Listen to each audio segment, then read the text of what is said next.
छत्तीसगढ़ में जो नक्सलवाद एक कलंक की तरह था, ऐसा लगता था कि समस्या का कभी समाधान होगा कि नहीं।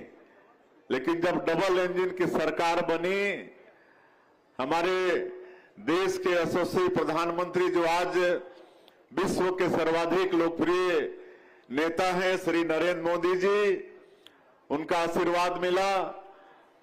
हमारे केंद्रीय गृह मंत्री श्री अमित शाह जी की दृढ़ इच्छा शक्ति और हमारे प्रदेश के गृह मंत्री श्री विजय शर्मा जी का भी बहुत बड़ा योगदान, हमारे जवानों का अदम्य साहस, इस सब के कारण हम सब लोग एक असंभव सा काम को भी संभव कर पाए हैं, नक्सलवाद को समाप्त किए हैं, जिसमें बहुत बड़ा योगदान जिनका है ऐसे आदरणीय श्री विजय शर्मा जी, क्षत्रिय कुर्मी समाज की गौरव राज्यसभा में सदस्य श्रीमती लक्ष्मी वर्मा जी, इनके स्वागत में भी एक बार ताली बजाइए। समाज के गौरव हैं। आपके इस क्षेत्र के लोकप्रिय विधायक महोदया, जिन्होंने उत्कृष्ट विधायक का खिताब जीता है, जो आपके क्षेत्र की समस्या के लिए सदैव चिंता करती रहती हैं। हमारे तखतपुर के विधायक, जिनको देख के हम लोगों को भी जोश आ जाता है, आदरणीय ठाकुर धर्मजीत सिंह जी, हमारे कुर्मी समाज के प्रदेश के अध्यक्ष, ये भी बहुत एनर्जेटिक हैं। कई साल से लगे थे, कार्यक्रम में बुला रहे थे, लेकिन आज हमको सौभाग्य मिला कि उनके कार्यक्रम में आ पाए। ऐसे चंद्रभूषण वर्मा जी, अंबिका चंद्रवंशी जी, पूर्व विधायक पूर्व संसदीय सचिव पूनम चंद्राकर जी, श्रीमती ममता चंद्राकर जी, हम लोगों के वरिष्ठ चंद्रशेखर वर्मा जी, गौसे आयोग के अध्यक्ष विश्वेश्वर पटेल जी, मंच में विराजमान सभी हमारे कुर्मी समाज के महानुभावगण, हमारे नेतागण, यहाँ के कलेक्टर एसपी अधिकारीगण और इस समारोह में दूर दूर से पधारे क्षत्रिय कुर्मी समाज के सभी सज्जनवृंद, मातृशक्ति माताएं बहनें, युवा साथियों भाइयों और बहनों और मीडिया के मित्रों, मैं सबसे पहले आप सभी लोगों का हृदय से अभिनंदन करता हूं, स्वागत करता हूं और ये सौभाग्य दिलाने के लिए मैं प्रदेश अध्यक्ष चंद्रभूषण वर्मा जी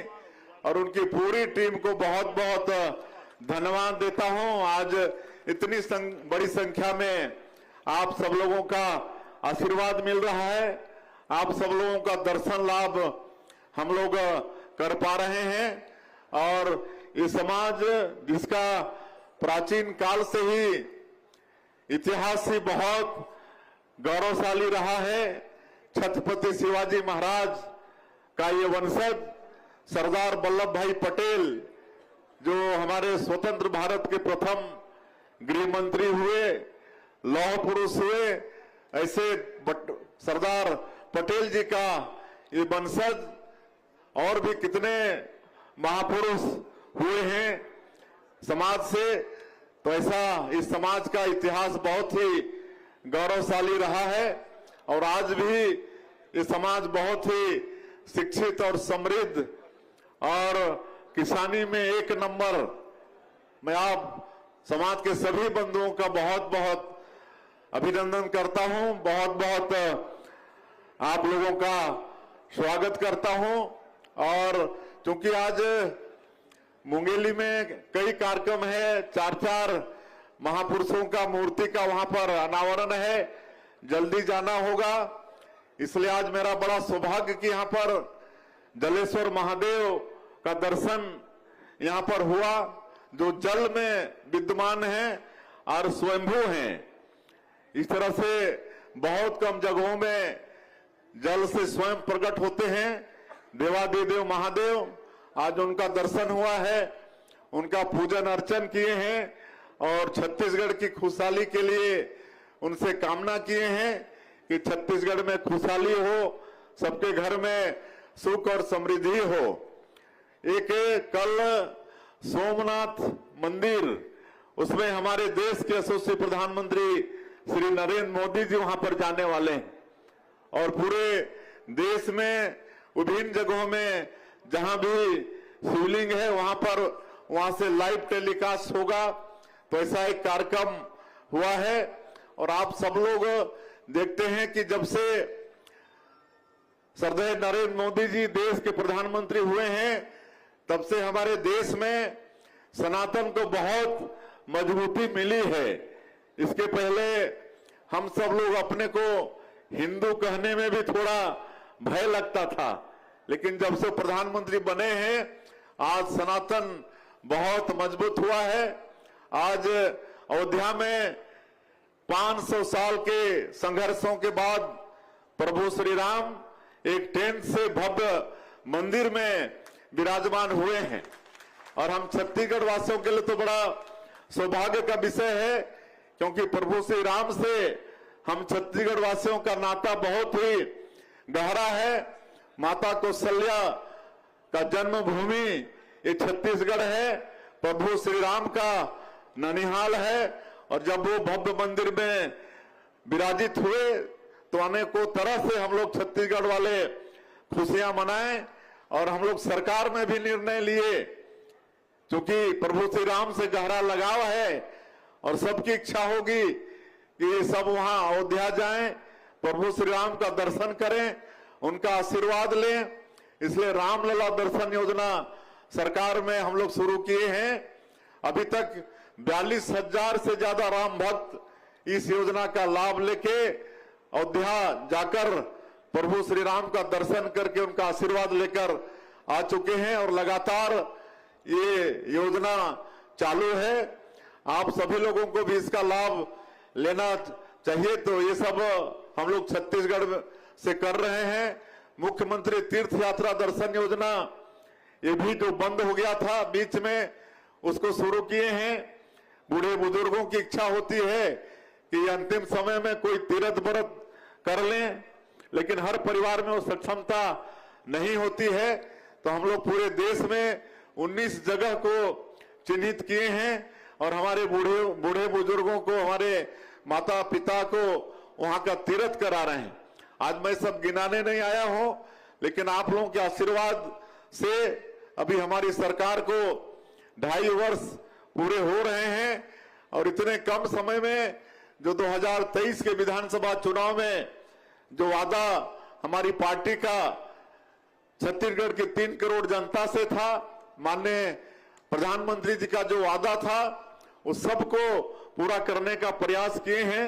चाहे वो प्रधानमंत्री आवास योजना हो, चाहे किसानों से किया गया वादा हो। आज 70 लाख माता बहनों को आर्थिक रूप से सशक्त करने के लिए 27 किस्त महतारी बंधन का दे चुके हैं। 18,000 करोड़ से ज्यादा उनके खातों में भेज चुके हैं। सिंचाई का साधन बढ़ा रहे हैं, क्योंकि छत्तीसगढ़ हमारा धान का कटोरा है। अभी ये 2 साल में ही 10,500 करोड़ से ज्यादा नया सिंचाई परियोजना स्वीकृत किए हैं। हर क्षेत्र में तेजी से विकास हो रहा है। रेलवे का बजट 21 गुना बढ़ा है। आज 47,000 करोड़ का परियोजना हमारे पूरे प्रदेश में चल रहा है।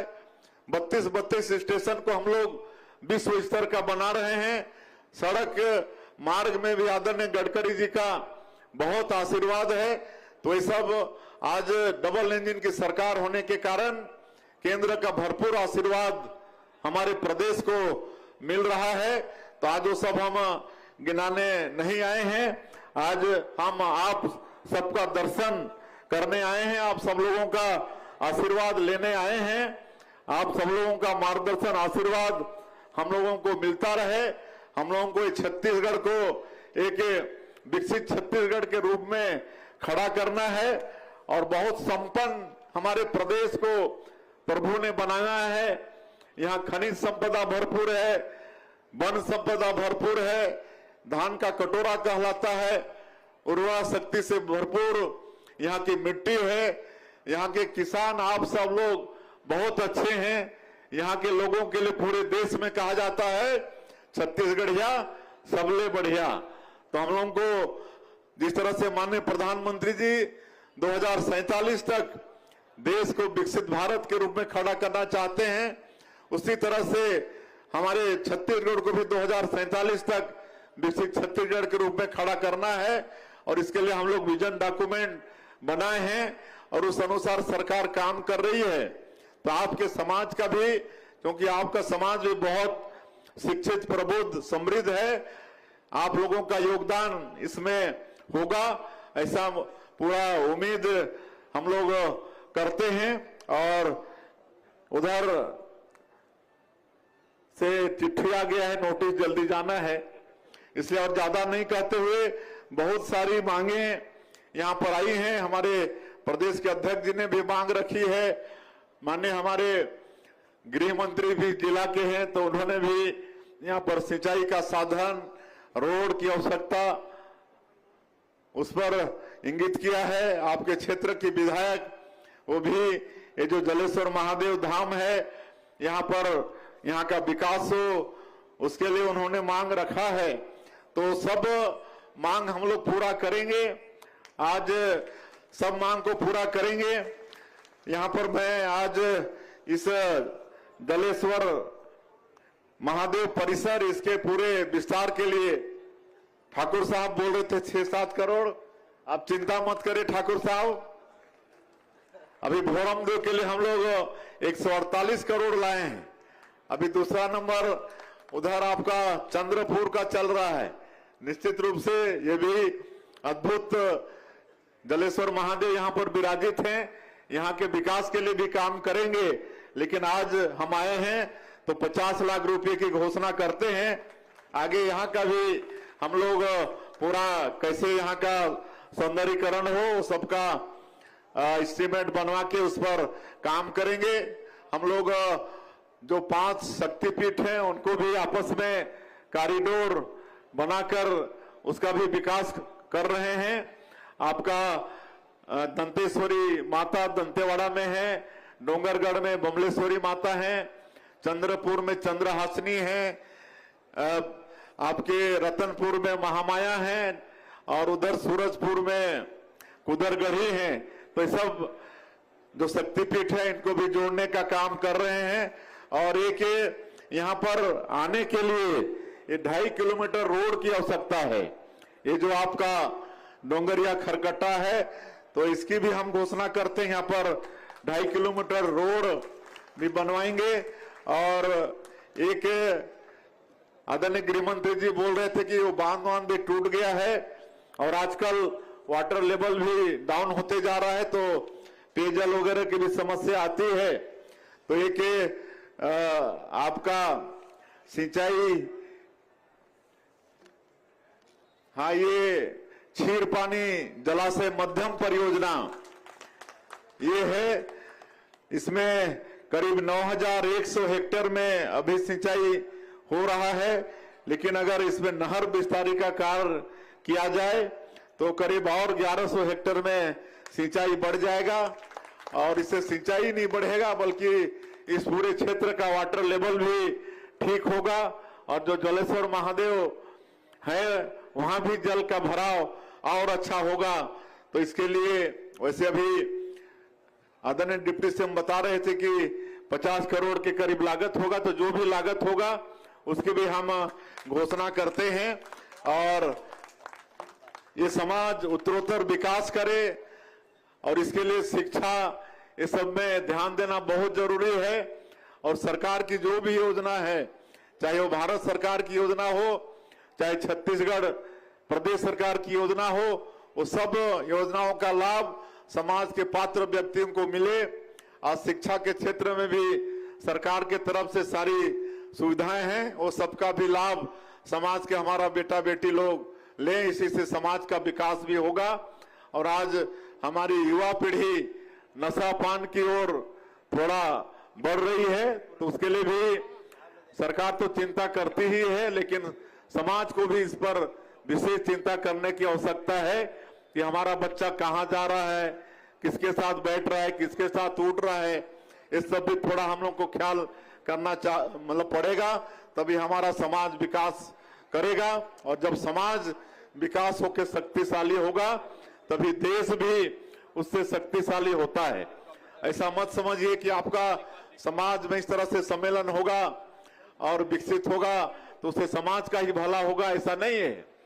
अगर कोई भी समाज संगठित होता है, मजबूत होता है, तो उससे राष्ट्र भी बलशाली होता है। तो आप राष्ट्र को भी बलशाली बनाने का काम करेंगे।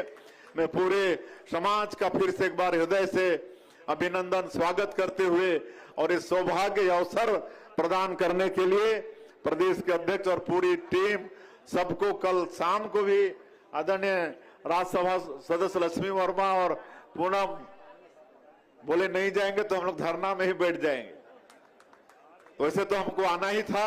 बहुत बहुत धन्यवाद। जय हिंद, जय छत्तीसगढ़।